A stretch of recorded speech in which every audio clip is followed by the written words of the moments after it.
August signals many things in Iowa. The last gasp of summer heat, the end of school vacations, and the culmination of the growing season for countless ingredients. South of Muscatine, on a stretch of flat, sandy land along the Mississippi River, called Fruitland, the very definition of summer is harvested.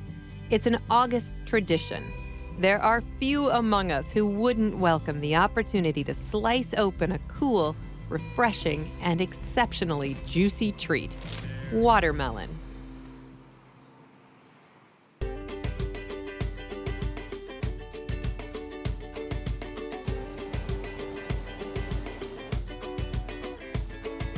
If you ever happen to find yourself driving along Highway 61, it's hard to miss the giant watermelon sign sitting along this stretch of road. It points to Merritt's Garden Center.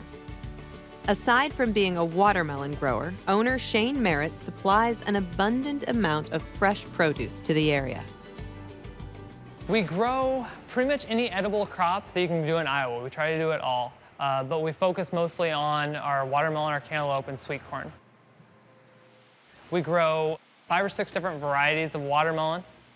They're all a little bit different, but we grow that many varieties mostly so you have some at the beginning, some at the middle, some at the end of the season.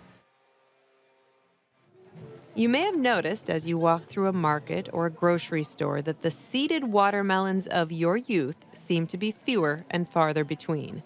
You're not imagining things. According to a recent survey, more than 60% of watermelon shoppers seek out the seedless variety, a trend that continues to grow. Seedless watermelon is just obviously ones without seeds, but people want more and more to just cut and go. They don't want to have to spit out seeds. So there was a demand, several years ago for a seedless watermelon. Seedless watermelons are a lot like mules, sterile hybrids formed by crossing genetically incompatible parents.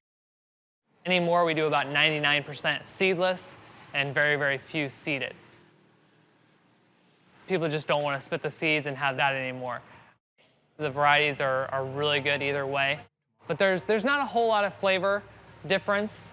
With the seeds, it's just a nostalgia thing that you always had, and you can always have fun spitting the seeds.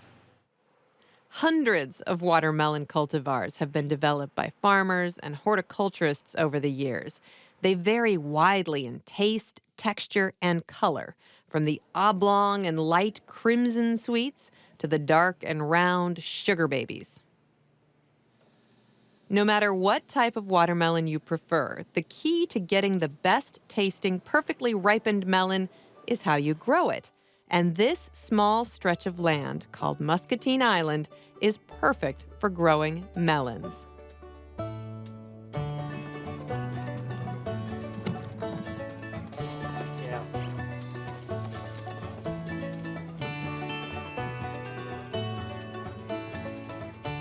With watermelon, it's all about the soil texture.